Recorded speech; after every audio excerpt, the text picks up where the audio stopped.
اور اس وقت مولا شام میں داخل ہو رہے تھے. دو روایت، ایک روایت ہے کہ بی بی سکینہ نے اس سے کہا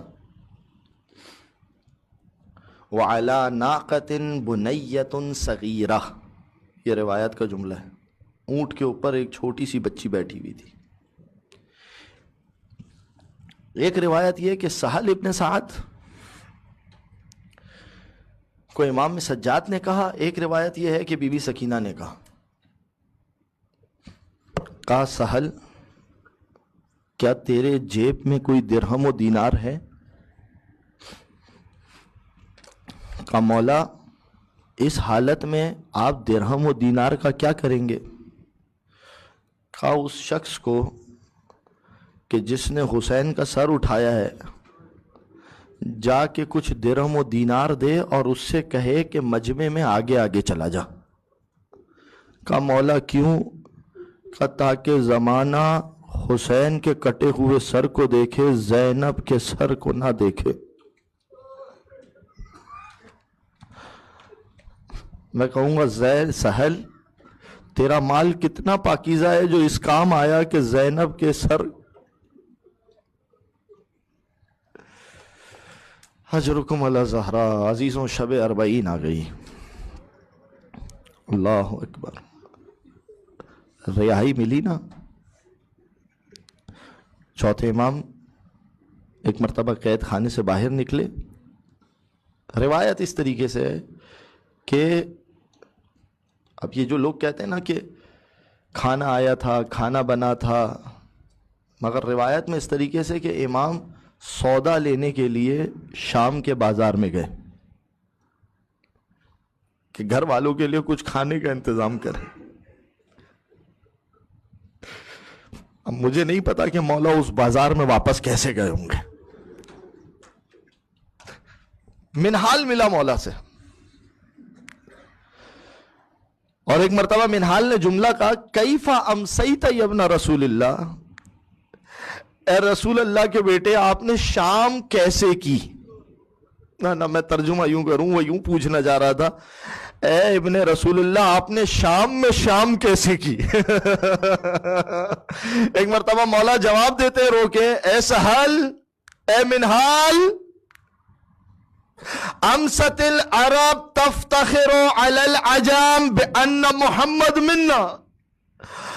عرب اس بات پہ فخر کرتے ہیں کہ محمد ان میں سے ہے. امست القریش تفتخر علی غیر قریش بان محمد منا. قریش والے اس بات پہ فخر کرتے ہیں کہ محمد ہم میں سے تھے، مگر ہم جو محمد کی اولاد ہیں مشردون، ہم اس شام کے اندر بے کسی کے ساتھ. بس عزیزوں اب ایک مرتبہ رہائی ملی. مجھے نہیں معلوم ہے کہ سید سجاد بہن کی قبر سے کیسے جدا ہوا. پڑھو ایک جملہ سنو گے عزیزوں. ہاں گٹ گٹ کے گریا کرنا بھی سکینہ کو یاد کرنا. پتہ ہے کیا میں کہوں، عجیب ایک تخیل ہے میرے ذہن میں، ذرا توجہ کیجئے گا اس تخیل پہ. میں کہوں کہ جس نے مسلسل 40 دن تک بیڑیاں پہنی ہو اس کی پنڈلیوں کا گوشت تو بیڑیاں کھا گئی تھی. اب جو بیڑیاں کھلی ہوگی پتہ نہیں بغیر بیڑی کے سجاد کھڑا بھی نہ پایا ہوگا.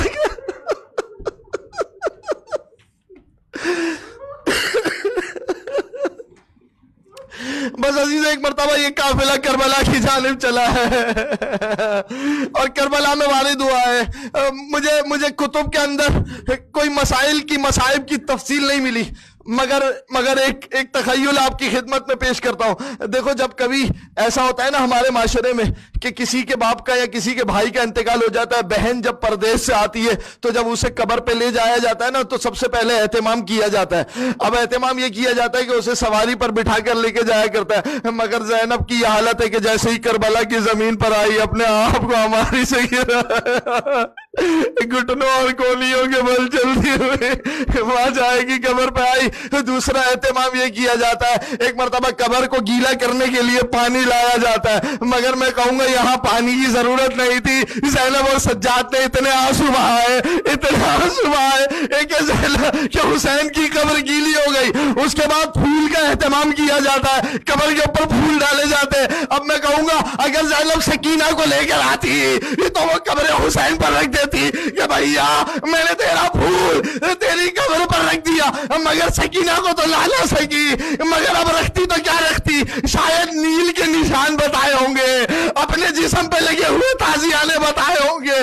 بس عزیزو، اس کے بعد ایک مرتبہ جب حسین نے حال سفر پوچھا ہوگا، بہن ذرا بتا حال سفر، اب کہے تو کیا کہے کہ کبھی ابن زیاد کا دربار تھا، کبھی یزید کا دربار تھا۔